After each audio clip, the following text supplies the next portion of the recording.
Hello friends, कैसे हो। GK 2020 YouTube channel के करंट अफेयर वीडियो में आपका हार्दिक स्वागत है। आज है 1 अगस्त 2020 और सभी बड़ी खबरों को कवर करते हुए हमने आज का करंट अफेयर का वीडियो तैयार किया है।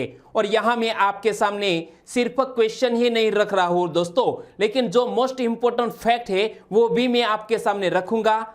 और आपकी आने वाले एग्जामिनेशन में करंट अफेयर का एक सिंगल क्वेश्चन भी गलत नहीं हो सकता, यह हमारा वादा है। और 1 साल तक के लिए हमारी इस चैनल को आपने फॉलो कर लिया तो आपका सोचने का तरीका ही बदल जाएगा।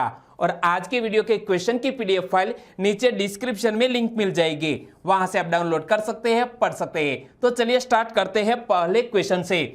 निम्न में से किस अंतरिक्ष एजेंसी ने मंगल मिशन मार्स 2020 लॉन्च किया है? तो इस साल में 3 देशों ने अपना मंगल मिशन लॉन्च किया है।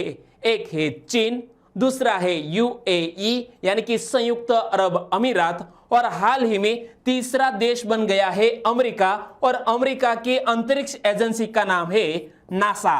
नासा ने मंगल मिशन मार्स 2020 को हाल ही में लॉन्च किया, यानी कि इस क्वेश्चन का सही आंसर है ऑप्शन सी, नासा। और नासा का पूरा नाम क्या होता है? नेशनल एरोनॉटिक्स स्पेस एडमिनिस्ट्रेशन, जो अमेरिका की एक अंतरिक्ष एजेंसी। और नासा के वर्तमान प्रमुख कौन है? जिम ब्रेडस्टाइन। ओके दोस्तों, और भी क्वेश्चन इस घटना से जुड़े हुए करंट अफेयर में है, जैसा कि मार्स 2020 मंगल मिशन को किस शक्तिशाली रॉकेट से लॉन्च किया गया है?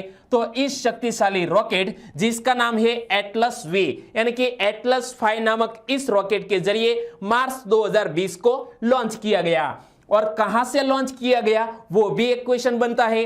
तो इसे कैप कनेरवल अंतरिक्ष स्टेशन से लॉन्च किया गया है। और नासा का मार्स 2020 7 महीने के बाद अगले साल फरवरी में लाल ग्रह हमारे सतह पर उतरेगा, यानी कि यह मंगल ग्रह पर उतरेगा। लेकिन कब? फरवरी में। 7 मंथ तक यह गति करता रहेगा अंतरिक्ष में। और भी क्वेश्चन जो करंट अफेयर में इसी घटना से जुड़े हुए हैं वो बन सकते हैं। और यहां किसी भी घटना से ज्यादा क्वेश्चन कौन कौन से एग्जामिनेशन में पूछ लिए जा सकते हैं वो सभी मैं आपके सामने रखने का प्रयास करता हूं। तो देखो, इस मंगल मिशन में नासा ने कितने डॉलर का खर्च किया है? तकरीबन 8 अरब डॉलर का नासा ने इस मिशन के लिए खर्च किया है। नासा द्वारा भेजे गए मंगल मिशन में रोवर का नाम क्या है? तो परसेवेरेंस। क्या नाम है? रोवर का नाम है परसेवेरेंस। और परसेवेरेंस यह मंगल ग्रह पर क्या कार्य करेगा? तो देखो, परसेवेरेंस जेजेरो क्रेटर पर जाकर जीवन के प्रमाण तलाश करेगा। नासा का रोवर लाल ग्रह की सतह में छेद कर अंदर से सूक्ष्म भूवैज्ञानिक नमूनों को इकट्ठा करेगा। और 2031 यानी कि 11 साल बाद वो उसे लेकर वापस पृथ्वी पर लौटेगा। और यहां आप देख सकते हैं, यह छेद करके यह कुछ नमूने इकट्ठे करेगा और नासा को भी इसके बारे में रिपोर्ट भेजेगा। और क्वेश्चन बन सकते हैं कि नासा ने रोवर के साथ किस नामक एक छोटा हेलीकॉप्टर भी मंगल पर भेजा है? तो नासा ने इस रोवर के साथ साथ यह छोटा सा हेलीकॉप्टर भी मंगल ग्रह पर भेजा है, जिसका नाम है इनजेन्युटी। क्या नाम है? इनजेन्युटी। इस मंगल पर भेजे गए इस हेलीकॉप्टर का नाम है। और यह हेलीकॉप्टर मंगल की सतह पर अकेले उड़ान भरने का प्रयास करेगा और 10 मीटर की दूरी पर भी वो संशोधन करेगा। तो दोस्तों, इसी तरह हर क्वेश्चन से जुड़े इंपॉर्टेंट फैक्ट में आपके सामने रखूंगा। हमारा यह तरीका आपको अच्छा लगता है तो हमारे चैनल को सब्सक्राइब कीजिए और हमारी इस वीडियो की लिंक शेयर करना मत भूलिएगा। दूसरा क्वेश्चन, हाल ही में दुनाड़ी गांव में आजादी के 70 साल बाद बिजली पहुंची। यह गांव किस राज्य या तो केंद्र शासित प्रदेश में स्थित है? दोस्तों, आपके मानने में या सुनने में भी नहीं आया होगा कि अभी तक हमारे भारत देश के एक केंद्र शासित प्रदेश और उनका एक गांव है जिसका नाम है दुनाड़ी गांव। और इस गांव में आजादी के 70 साल बाद हाल ही में बिजली पहुंची है। और यह दुनाड़ी गांव जम्मू कश्मीर नामक हमारे केंद्र शासित प्रदेश में स्थित है, यानी कि इस क्वेश्चन का सही आंसर है ऑप्शन बी, जम्मू कश्मीर। और यह दुनाड़ी गांव कश्मीर के किस जिले में स्थित है? तो यह दुनाड़ी गांव शोपिया जिले में स्थित है। और दुनाड़ी गांव में किस योजना के तहत बिजली पहुंची है? तो हमारे प्रधानमंत्री श्री नरेंद्र भाई मोदी जी ने एक सौभाग्य नामक जो बिजली से जुड़ी हुई योजना लॉन्च की थी और इस सौभाग्य योजना से दुनाड़ी गांव में बिजली पहुंची है 70 साल बाद। और सौभाग्य योजना का पूरा नाम क्या है? प्रधानमंत्री सहज बिजली हर घर योजना। ओके दोस्तों, तीसरा क्वेश्चन, फरवरी 1998 में चुराई गई नटेश नटराज की मूर्ति किसने भारत को वापस दे दी है? तो यहां आप देख सकते हैं इस नटेश नटराज की मूर्ति जो हमारे भगवान शिव की मूर्ति है, जिसको फरवरी 1998 में ब्रिटेन के द्वारा चुराई गई थी, जिसको हाल ही में भारत वापस भेज दिया गया है। यानी कि इस क्वेश्चन का सही आंसर है ऑप्शन बी, ब्रिटेन। तो देखो मामला क्या है, वर्ष 1998 में भारत से चोरी की गई नटेश मूर्ति को लगभग 22 वर्षों के बाद भारतीय पुरातत्व सर्वेक्षण विभाग यानी कि आर्कियोलॉजिकल सर्वे ऑफ इंडिया को सौंप दिया गया है। और यह मूल रूप से राजस्थान के बारडोली में स्थित घटेश्वर महादेव मंदिर की 10वीं शताब्दी की शिव की मूर्ति है। तो यहां आप देख सकते हैं यह मंदिर घटेश्वर महादेव का मंदिर किस राज्य में स्थित है? राजस्थान में बारडोली में। और तकरीबन 10वीं शताब्दी की यह शिव की मूर्ति है जो ब्रिटेन ने हाल ही में भारत को वापस सौंप दी है। और साल 2003 में ही ब्रिटिश अथॉरिटी को इस बात की सूचना दे दी गई थी कि मूर्ति चुराकर ब्रिटेन लाई गई है, जिसके बाद उन्होंने प्राइवेट मूर्ति कलेक्टर से बात की थी जिनके पास ये मूर्ति थी और उन्होंने स्वेच्छा से ही साल 2005 में ये मूर्ति भारतीय उच्चायोग को सौंप दी थी और यहां से अब भारत वापस लाया गया है। चौथा क्वेश्चन, हाल ही में सुर्खियों में रही पंपा नदी किस राज्य में स्थित है? पंपा नदी सुर्खियों में जो रही है वो केरल राज्य में स्थित है। कहां पर? केरल राज्य में। यानी कि इस क्वेश्चन का सही आंसर है ऑप्शन केरल। तो सुर्खियों में क्यों आई? क्योंकि पंपा, जिसे पंबा नदी भी कहते हैं, तो उसके तट से लगभग 1 माह पहले शुरू हुई रेत हटाने की प्रक्रिया हाल ही में पूरी होने वाली है। यानी कि पंपा रिवर में यह रेत हटाने की प्रक्रिया वो पूरी होने वाली है। 1 माह से यह काम चल रहा था। और पंपा नदी केरल की पेरियार और भरत पूजा के बाद तीसरी सबसे बड़ी नदी है। तीसरी सबसे बड़ी नदी है केरल की, जिसकी लंबाई 176 किलोमीटर है। और बात करते हैं पंपा रिवर की, तो इनसे जुड़े हुए 2 मोस्ट इंपोर्टेंट क्वेश्चन भी बन सकते हैं कि केरल का प्रसिद्ध शबरीमाला मंदिर तीर्थ किस नदी के तट पर स्थित है? शबरीमाला मंदिर तीर्थ वो भी पंपा नदी के तट पर स्थित है। और पंपा नदी को किस नाम से भी जाना जाता है? तो दक्षिणा भागीरथी और नदी बारिश के नाम से भी पंपा नदी को जाना जाता है। 5वां क्वेश्चन, हाल ही में किस देश के उष्णकटिबंधीय जंगलों में माउस लेमुर की एक नई प्रजाति पाई गई है? यहां आप देख सकते हैं माउस लेमुर की एक नई प्रजाति पाई गई है मेडागास्कर में। यानी कि इस क्वेश्चन का सही आंसर है ऑप्शन डी, मेडागास्कर। लेकिन बात करते हैं यह माउस लेंगोर की, तो यहां आप देख सकते हैं उंगलियों पर यह छोटा सा जो यह है जिसकी हाल ही में इस प्रजाति की खोज की गई है। तो मेडागास्कर दुनिया की प्रमुख जैव विविधता हॉटस्पॉट में से एक है और हाल ही में पाई गई प्रजाति दुनिया में सबसे छोटे प्राइमेट्स में से एक है। और नाक से पूंछ तक की इसकी जो लंबाई है वो लगभग 26 सेंटीमीटर है और इसका द्रव्यमान केवल 60 ग्राम है। कितना दोस्तों? केवल 60 ग्राम का है। 6ठा क्वेश्चन, हाल ही में हरियाणा सरकार ने किसको खेल विभाग में डिप्टी डायरेक्टर नियुक्त किया है? हरियाणा सरकार ने हाल ही में 2 जाने माने रेसलर, और इनमें से एक है बबीता फोगट और दूसरी है कविता दलाल, इन दोनों को हाल ही में हरियाणा सरकार ने खेल विभाग में डिप्टी डायरेक्टर के रूप में नियुक्त किया है।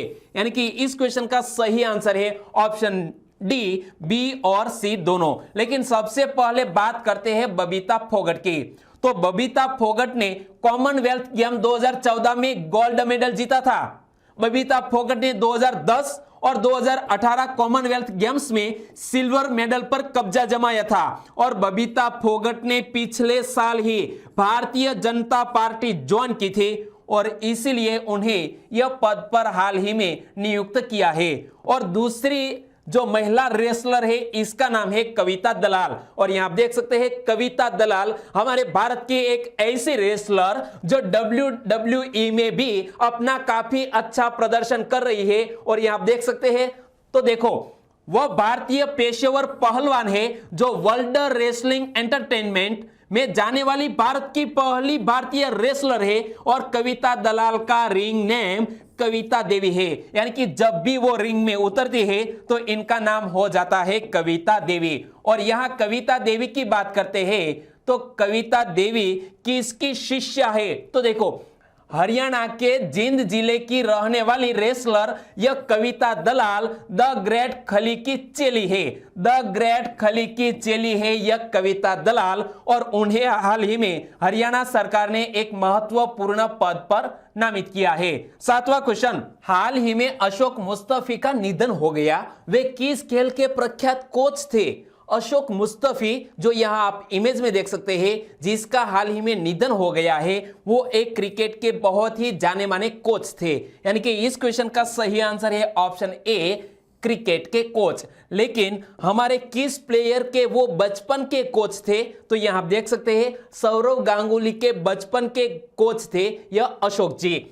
तो पूर्व भारतीय कप्तान और भारतीय क्रिकेट बोर्ड यानी कि बीसीसीआई के मौजूदा अध्यक्ष सौरव गांगुली को कोचिंग दे चुके अनुभवी कोच अशोक मुस्तफी का लंबी बीमारी के बाद निधन हो गया है और वो 86 साल के थे। कितने? 86 साल के थे यह अशोक मुस्तफी जिसका हाल ही में लंबी बीमारी के बाद निधन हो गया है।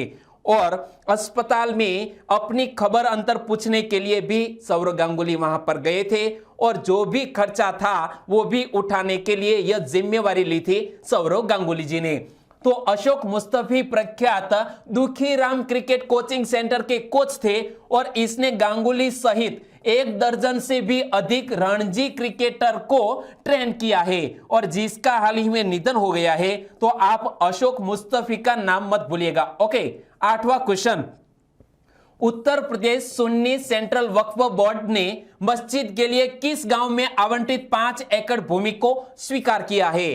तो जब हमारी सुप्रीम कोर्ट ने यह डिसीजन दिया था कि जहां पर यह अयोध्या में श्री राम जन्मभूमि मंदिर बनेगा वहां पर जो मस्जिद थी तो बाबरी मस्जिद के बाद अब दूसरी जगह पर मुस्लिम समुदाय को एक 5 एकड़ भूमि आवंटित की जाएगी और वो भी उत्तर प्रदेश सरकार जल्द ही जल्द यह 5 एकड़ भूमि आवंटित करेगी। तो उत्तर प्रदेश सरकार ने यह हाल ही में 5 एकड़ जो भूमि दी है वो किस गांव में? धन्नीपुर गांव में। कहां पर? धन्नीपुर गांव में, यानी कि इस क्वेश्चन का सही आंसर है ऑप्शन बी धन्नीपुर। और आप सबको पता है कि हमारे प्रधानमंत्री श्री नरेंद्र भाई मोदी जी भूमि पूजन के लिए अयोध्या आने वाले हैं और अयोध्या को अब सज धज के तैयार किया जा रहा है। तो बहुत ही खुशी की बात है, लेकिन मुस्लिम समुदाय के लिए भी यह अच्छे समाचार है कि उत्तर प्रदेश सुन्नी सेंट्रल वक्फ बोर्ड ने सर्वोच्च न्यायालय के आदेश के अनुसार अयोध्या में मस्जिद के निर्माण के लिए एक ट्रस्ट बनाने की घोषणा की और इस ट्रस्ट को क्या नाम दिया गया है? Indo Islamic cultural foundation. क्या नाम दिया गया है? Indo Islamic cultural foundation. और इस फाउंडेशन को 5 एकड़ भूमि आवंटित की गई और इंडो इस्लामिक कल्चरल फाउंडेशन के अंतर्गत इसमें 15 सदस्य होंगे। और सुन्नी सेंट्रल वक्फ बोर्ड के अध्यक्ष कौन है? तो यहां आप इमेज में देख सकते हैं जफर अहमद फारूकी। क्या नाम है? जफर अहमद फारूकी, वो सुन्नी सेंट्रल वक्फ बोर्ड के अध्यक्ष है। 9वां क्वेश्चन, हाल ही में India report on digital education 2020 किसने जारी की है? इंडिया रिपोर्ट डिजिटल एजुकेशन 2020 हाल ही में हमारे मानव संसाधन विकास मंत्रालय ने जारी की है, लेकिन अब मानव संसाधन विकास मंत्रालय का नाम बदलकर कर दिया गया है शिक्षा मंत्रालय। और बात करते हैं इस रिपोर्ट की, तो India report on digital education 2020 और यह रिपोर्ट हमारे एमएचआरडी के डिजिटल शिक्षा प्रभाग के द्वारा राज्यों और केंद्र शासित प्रदेशों के शिक्षा विभागों के परामर्श से तैयार किया गया है। और यहां जब एमएचआरडी की बात आती है तो पूरा नाम क्या होता है? Ministry of human resource and development. और बात करते हैं इस डिजिटल रिपोर्ट की, तो हमारे समूचे भारत देश में बहुत से ऐसे राज्य हैं जो डिजिटल तरीके से बच्चों को एजुकेशन दे रहे हैं। तो एमएचआरडी की भी कुछ ऐसी पहलें हैं जो डिजिटल तरीके से बच्चों को एजुकेशन प्रोवाइड कर रही है। उनमें से एक है दीक्षा मंच, और दीक्षा मंच के जरिए शिक्षकों को भी ट्रेन किया जा रहा है। जबकि स्वयं प्रभा टीवी चैनल जो बहुत सी चैनलों को एक समूह है और इनके जरिए क्लास 1 से लेकर उच्च लेवल के एजुकेशन पर भी यहां वीडियो प्रोवाइड किए जाते हैं इस चैनल पर। ऑन एयर शिक्षा वाणी, ई पाठशाला और टीवी चैनलों के प्रसारणों के माध्यम से शिक्षकों, विद्वानों, छात्रों की सहायता के लिए कई परियोजनाओं की शुरुआत की है एमएचआरडी ने। तो इसके चलते हुए बहुत से राज्यों ने भी यह कदम उठाया है। और हाल ही में जब ऑनलाइन एजुकेशन की बात आई तो हमारे एमएचआरडी ने एक गाइडलाइन भी जारी की है डिजिटल एजुकेशन से जुड़ी हुई। तो इसके अलावा डिजिटल शिक्षा पर प्रज्ञाता नामक दिशा निर्देश भी जारी किए गए हैं। और इसमें कौन से बच्चे किस वक्त तक यानी कि 30 मिनट तक ऑनलाइन एजुकेशन प्राप्त कर सकते हैं, उसी के बारे में कुछ दिशा निर्देश बताया है। और राज्य सरकारों की कुछ पहलों की बात करें तो आप यहां याद रखो, social media interface for learning engagement यानी कि स्माइल, यह एजुकेशन प्लेटफॉर्म किसने लॉन्च किया है? राजस्थान सरकार ने। तो प्रोजेक्ट होम क्लासेस, यह ऑनलाइन एजुकेशन जम्मू कश्मीर के प्रशासन ने तैयार किया है। पढ़ाई तोहार द्वार, यह एजुकेशन प्लेटफॉर्म ऑनलाइन छत्तीसगढ़ द्वारा लॉन्च किया गया है। और उन्नयन पहल जो शुरू की है बिहार ने, और यह उन्नयन पहल बिहार से। और बहुत से ऐसे राज्य हैं जिन्होंने बच्चों को ऑनलाइन शिक्षा देने हेतु कुछ पहलों का हाल ही में शुरुआत की है। तो एनसीटी दिल्ली ने मिशन बुनियाद नामक एनसीटी दिल्ली ने शुरुआत की। तो केरल का अपना एक शैक्षिक टीवी चैनल है जिसका नाम है काइट विक्टर्स। तो काइट विक्टर्स के जरिए यह केरल सरकार बच्चों को एजुकेशन दे रही है। और ई स्कॉलर पोर्टल जो मेघालय सरकार के द्वारा इस पोर्टल को लॉन्च किया गया है। 10वां क्वेश्चन, हाल ही में पेटीएम मनी के नए सीईओ कौन बने हैं? पेटीएम मनी के नए चीफ एग्जीक्यूटिव ऑफिसर बन गए हैं वरुण श्रीधर। यानी कि इस क्वेश्चन का सही आंसर है ऑप्शन सी, वरुण श्रीधर। तो उन्होंने किसका स्थान लिया है? वो भी एक क्वेश्चन बनता है कि वरुण श्रीधर किसकी जगह लेंगे? तो पूर्व एमडी और सीईओ प्रवीण जाधव का स्थान लेंगे यह वरुण श्रीधर। और पेटीएम के निवेश और धन प्रबंधन सहायक पेटीएम मनी ने वरुण श्रीधर को कंपनी का नया मुख्य कार्यकारी अधिकारी नियुक्त किया है। और बात करते हैं पेटीएम मनी की, तो पेटीएम के वर्तमान अध्यक्ष कौन है? वर्तमान अध्यक्ष है अमित नैयर। और पेटीएम के संस्थापक कौन है? विजय शेखर शर्मा। और पेटीएम का मुख्यालय उत्तर प्रदेश के नोएडा में स्थित है। और पेटीएम की स्थापना 2010 में हुई थी। पेटीएम की स्थापना। तो यह 4 फैक्ट आपको याद रखने हैं।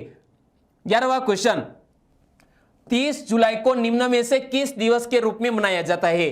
30 जुलाई को निम्न में से किस दिवस के रूप में मनाया जाता है? 30 जुलाई को अंतरराष्ट्रीय स्तर पर मित्रता दिवस और मानव तस्करी के विरुद्ध विश्व दिवस, यह दोनों दिवस मनाए जाते हैं 30 जुलाई को। यानी कि इस क्वेश्चन का सही आंसर है ऑप्शन डी, ए और बी दोनों। और बात करते हैं सबसे पहले अंतरराष्ट्रीय स्तर पर मित्रता दिवस यानी कि इंटरनेशनल फ्रेंडशिप डे। तो यह दिन जीवन में दोस्तों और दोस्ती के महत्व को चिन्हित करने के लिए मनाया जाता है। 2011 में संयुक्त राष्ट्र महासभा ने देश, रंग, लिंग, धर्म आदि के बावजूद विभिन्न देशों के लोगों की दोस्ती के मजबूत बंधन को बढ़ाने के उद्देश्य से अंतरराष्ट्रीय मित्रता दिवस मनाने की घोषणा की थी। और दूसरा दिवस है 30 जुलाई को मनाया गया है मानव तस्करी के विरुद्ध विश्व दिवस। तो यह दिवस मनाने का उद्देश्य क्या है? मानव तस्करी के विरुद्ध जागरूकता और पीड़ित व्यक्तियों के अधिकारों की रक्षा करने हेतु प्रति वर्ष 30 जुलाई को यह दिवस मनाया जाता है। और इसी दिवस को किसके द्वारा मनाया जाता है?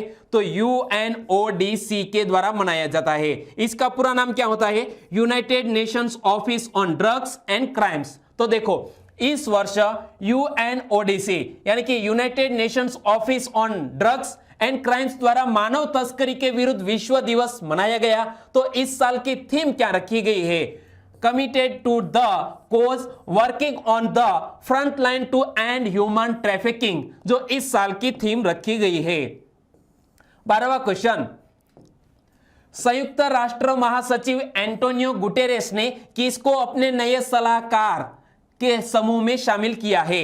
एंटोनियो गुटेरेस जो हाल ही में यूनाइटेड नेशंस के महानिदेशक हैं और उन्होंने अपने सलाहकार समूह में हमारे भारत की अर्चना सोरेंग को समूह में शामिल किया है सलाहकार के रूप में। यानी कि इस क्वेश्चन का सही आंसर है अर्चना सोरेंग, जो यहां आप देख सकते हैं इस लड़की को। तो अर्चना सोरेंग एक भारतीय जलवायु कार्यकर्ता है। अर्चना सोरेंग दुनिया भर के 6 अन्य युवा जलवायु नेताओं में शामिल हो जाती है, जिन्हें संयुक्त राष्ट्र महासचिव एंटोनियो गुटेरेस ने जलवायु परिवर्तन पर अपने नए युवा सलाहकार समूह में जगह दी है। और इसीलिए इस महिला का नाम याद रखना है अर्चना सोरेंग।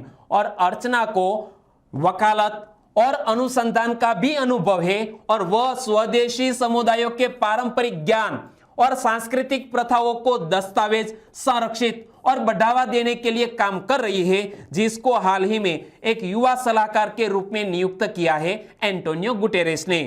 13वां क्वेश्चन, बैंडिकूट नामक स्वचालित सीवर सफाई रोबोट किसने खरीदा है?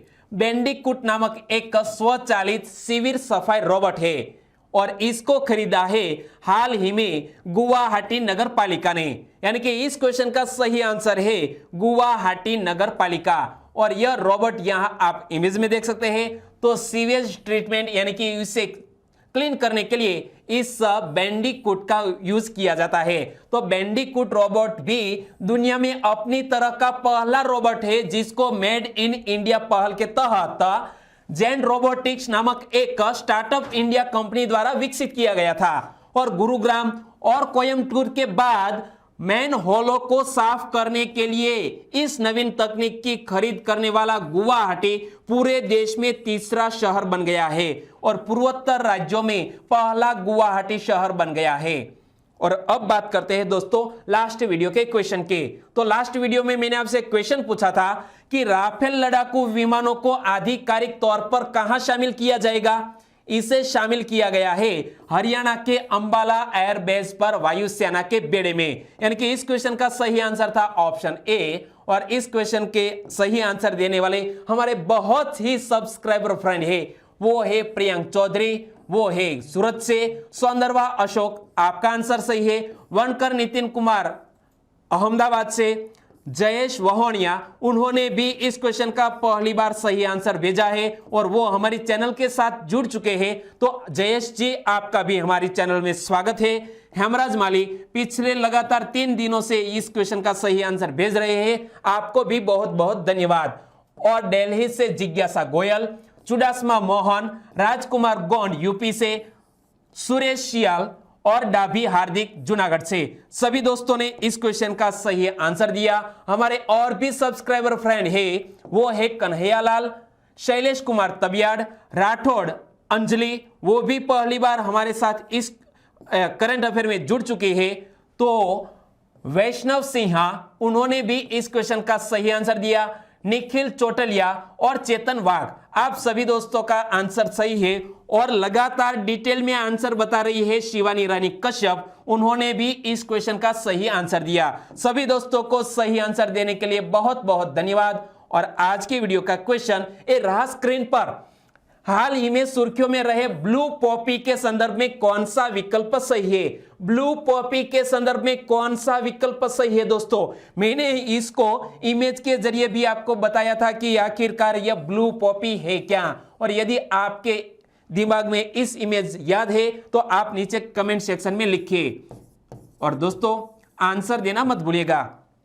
आज का वीडियो कैसा लगा, अच्छा लगा, हेल्पफुल लगा तो आपके दोस्तों को फेसबुक, व्हाट्सएप और टेलीग्राम के जरिए इस वीडियो की लिंक शेयर करके हमारी छोटी सी हेल्प करना मत भूलिएगा।